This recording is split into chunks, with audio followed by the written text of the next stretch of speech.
Welcome to this course titled Problem Solving, the Overview, provided for you by Educare, a division of Mirabel Management. My name is Jennifer Anderson and I'll be your facilitator today. This course is intended to provide for you a different perspective surrounding challenging behaviors, as well as the tools to overcome them. The learning objectives for this course are: state the difference between a symptom and behavior, describe the so what philosophy, and provide an example of when you might apply it, and finally, articulate the simple problem-solving technique.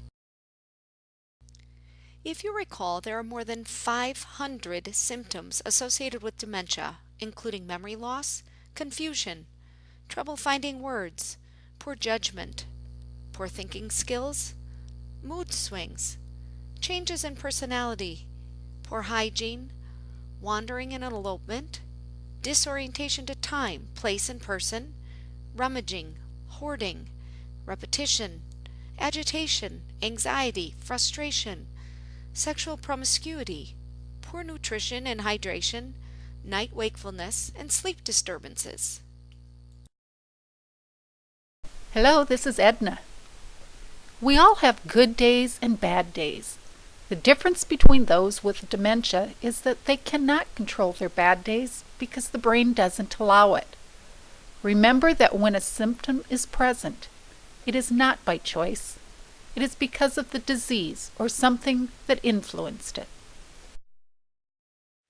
So if the symptoms we just reviewed are normal or even expected for people suffering from dementia, why do we label them as a behavior when they happen?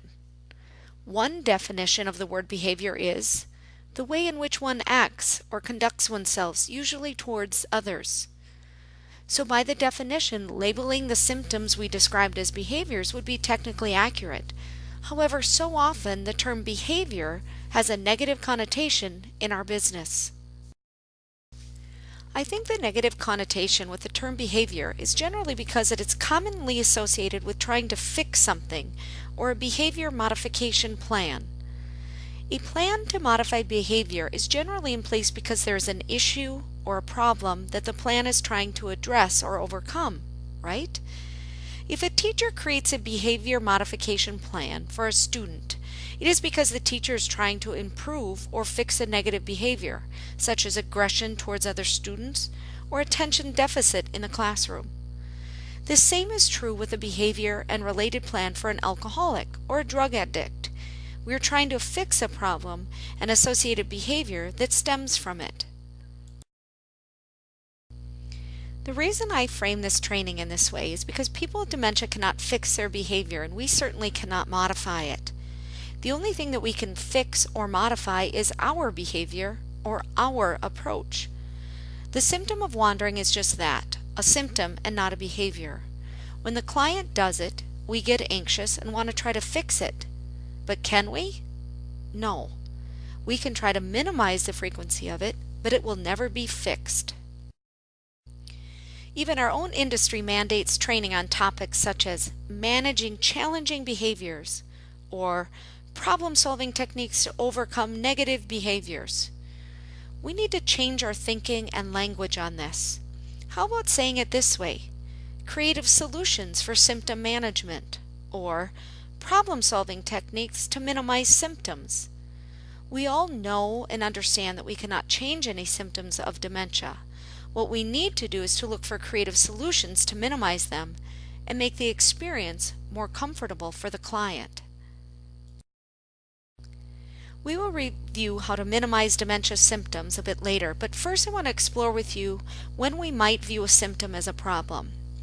I think that a symptom becomes a problem if it is dangerous to others or uncomfortable for the client to experience.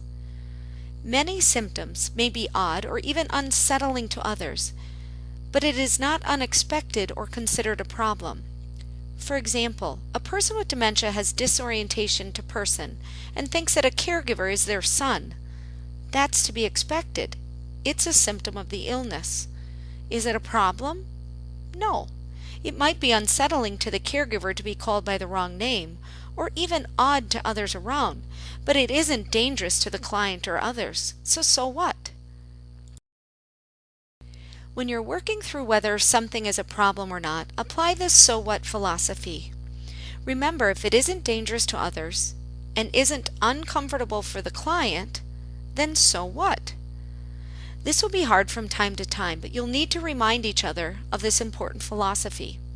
For example, because of lack of judgment, if a client goes into the refrigerator and eats a stick of butter, so what?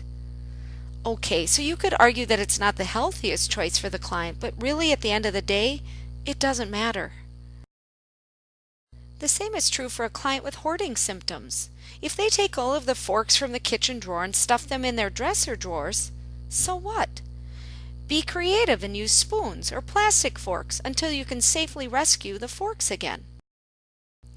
Let's say you have a client that eats a pasta dinner with their fingers. So what? Is that ideal in the perfect world of proper manners at the dinner table? No, but it's not hurting anyone. So what? How about someone who asks you the same question over and over again? Of course that can be exhausting, but it's not hurting anyone. So what?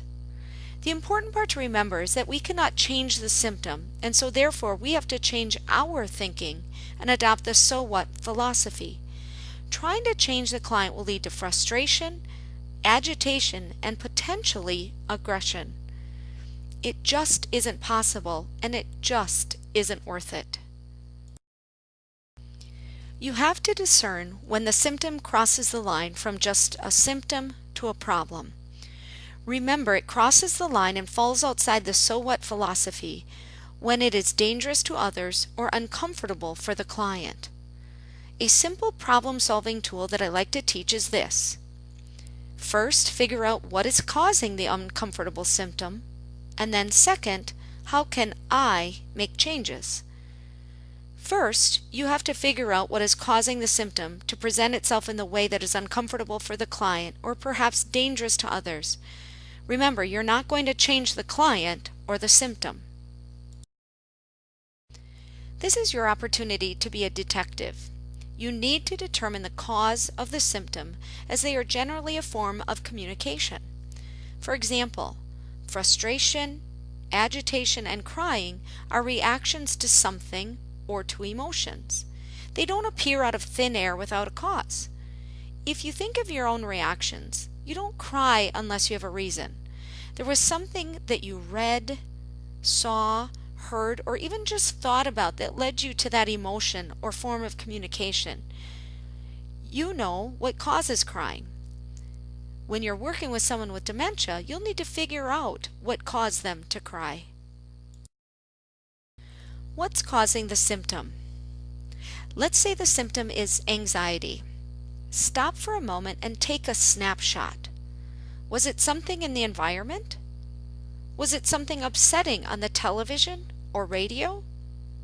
Did someone startle the client by dropping something on the floor and creating a loud noise? Did a telephone ring? Did someone have a disagreement nearby? Is the temperature too hot or too cold? Is it the time of day when the client generally goes home? Is the client looking for someone they can't find? When you stop for a moment to take a snapshot of what may be causing the symptom, you will then be better prepared to make changes. Let's go back to the symptom of anxiety. Let's say that anxiety came from the time of day when your client usually went home. You might minimize the discomfort for your client by taking him for a walk and leaving the environment.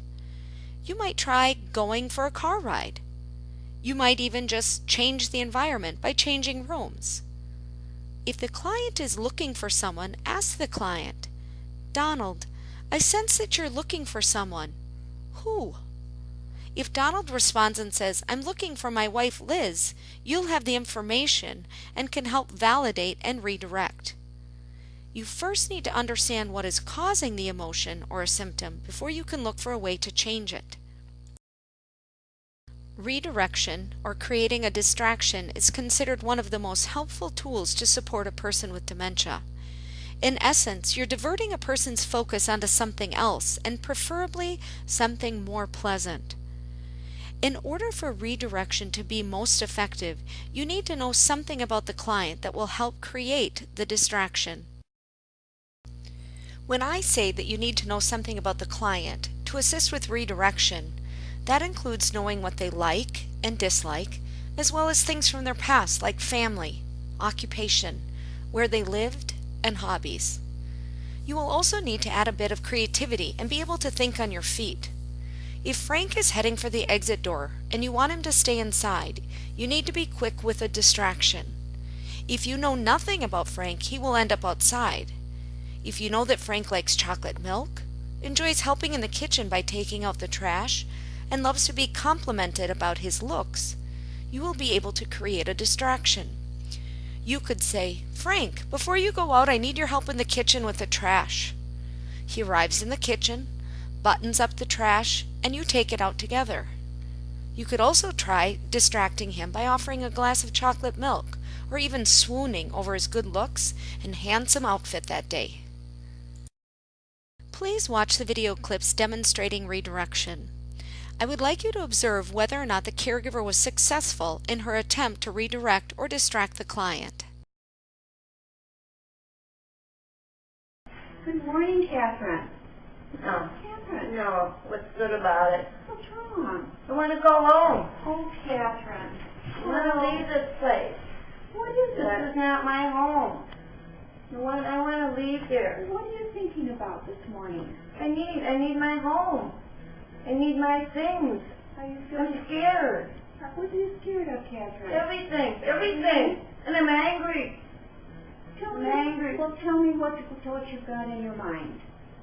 Oh, you just want to leave here. That's all. I want my family. I want my mother. I want my children. I want my home. I want my dog. Tell me about your dog. Tell me what you remember about your dog. What was his name? Well, I had one that was named Sam. Yeah, what kind of a dog was he? Big, Oh, big, friendly? big. But where's my dog? Well, that's he's back at your old house. Well, that's why I want to go back to my old house. Cut. Clearly you could see that Jean, our caregiver, was not successful with Catherine. Redirection can be trial and error. As in the video, sometimes you head down a path you wish you hadn't. In this case, the caregiver needed redirection, not the client. When you head down the wrong path with someone who has dementia, you will really need to be creative to get back on track. If for some reason you don't know the client well, look for clues in what they are saying or doing to aid in redirection. But you don't understand. You don't understand. I want to see my dog. How can I see my dog? You know what, Catherine? My daughter has a dog. It sounds an awful lot like your Sam. He's a big golden retriever. Could Sam have been a golden retriever by any chance? A big blonde dog, kind of reddish blonde. Maybe. Big. Oh yeah, a lot of fur. Kind of red. Yep. Red. Yep. Maybe. Big tail that goes back and forth all the Yeah. time. Yeah. Big tail. And soft to pet. You know, my daughter brings her dog here to the residence. Would you like to go out with me to the living room and we'll see if we can see that maybe she's here today? Because she was going to come pretty soon. Would you like to go out and see her dog? It's just like Sam. I don't know. I'm kind of afraid. So why don't you come with me? We'll walk out to the living room and we'll sit and have a cup of coffee and we'll see if he's out there. Would you do that? Cup of coffee? Yeah. Cup of coffee. Would you like that? And a dog? You've had a dog? Yeah. Big? Oh, big and furry. Big tail goes back and forth. You will help me? Absolutely, Catherine. You will help me? I can trust you? Of course you can. I love dogs. I just love dogs. And I know you do too. I can see myself. Yeah? Let's go look. Let's go look. Let's go look. Huh. I'll go with you. Huh. You take care of me? Oh, you come on. I'll show you. Atta girl. Ah. Kind of snip in the back a little bit. Yeah. Oh, To see my dog. I know. Right there. They're so wonderful, aren't they? They're so wonderful. And then I go home. Yeah. And then I go home. Oh, you see. Move on. Atta girl. The caregiver Jean was much more successful with Catherine during the second video. She supported Catherine's concern and looked for the creative solution to redirect the concern. In this situation, knowing Catherine well was key for Jean to think on her feet. Remember the simple problem-solving technique? What is causing the uncomfortable symptom? And then, how can I make changes? So often, we jump quick to solutions or making changes before we understand what is causing the problem. I have a classic example of this from my past. We had a client, Wally, who moved into our memory care community who would urinate in potted plants versus using the bathroom. We were committed to roll with it and not label it as a problem because it really wasn't hurting the client or others. We applied the so what philosophy. The issue with our decision to roll with it was that we didn't apply our own problem-solving technique for first understanding the cause of the problem. We made changes, and I mean many changes. We had Wally wear a belt so that when he had to urinate, we might see him unbuckling his belt and redirect him to the bathroom. No luck. How about suspenders? We had Wally wear suspenders, trying for the same effect. No luck. We found out from his family that Wally was frugal and wanted to save on his monthly water bill. At home, he would urinate in coffee cans and limit the number of flushes, therefore lowering his monthly water bill. Believe it or not, we put coffee cans around the memory care household for Wally to use. No luck. He still urinated in the potted plants. Next, we found out from the family what Wally's bathroom at home looked like. Perhaps if we recreated the same setting, he would feel more comfortable and use the bathroom. We purchased yellow towels, yellow flowers for the vanity, a yellow garbage can, and artwork with wildlife on the walls. Everything was identical to Wally's bathroom at home. Guess what? It didn't work. No luck. We neglected to apply our own problem-solving technique for first determining what was causing the issue and instead jumped right into solutions. We wasted time, about 3 months of trial and error, money, and quality of life for Wally. If we had stopped for a moment to learn more about Wally, we would have learned that Wally worked most of his career outdoors on the farm. Anytime Wally had to urinate, he would find the nearest tree or shrub. This was normal. So why would we expect it to change now for Wally, especially with his impaired judgment? What would you do in this situation? It was hard to apply the so what philosophy when Wally was urinating around the community. What we did was remove the problem. We removed the potted plants and trees that were on the floor. By removing those items, Wally used the bathroom. It was a long 3 months that could have been avoided by simply following our own problem-solving technique. Hi, Edna here again. Take a lesson from the previous story. Slow down and determine what is causing the problem before jumping to solutions. You will save time, money, and frustration.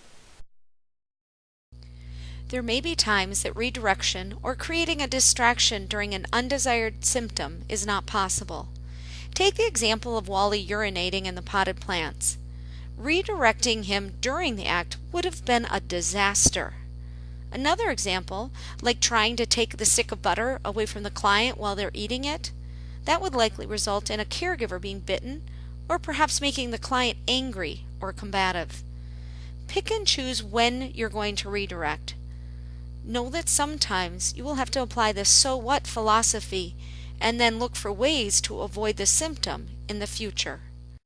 Once you wrap your mind around viewing symptoms as symptoms and not labeling them as problems or behaviors, your life and your work will be much better.